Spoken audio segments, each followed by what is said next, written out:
France میں انتہائی دائیں بازو کے سیاستدان لپین نے اپنی ہی جماعت کی جانب سے الیکشن نہ لڑنے کا اعلان کیا ہے۔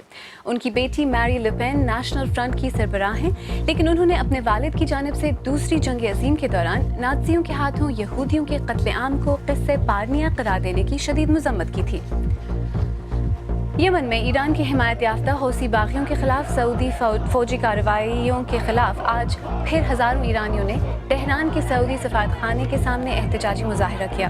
مظاہرین نے سعودی عرب اور امریکہ کے خلاف پوسٹر اٹھائے ہوئے تھے۔ انڈین وزیر اعظم نریندر مودی کا دورہ یورپ جاری ہے اور انہوں نے جرمنی کے دارالحکومت برلن میں چانسلر اینگلا مرکل سے ملاقات کی ہے۔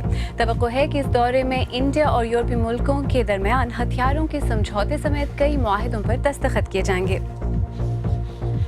جنوب مشرقی ایشیا میں آج لاکھوں لوگوں نے بدھ مذہب کے نئے سال کے آغاز کی تقریبات منائیں۔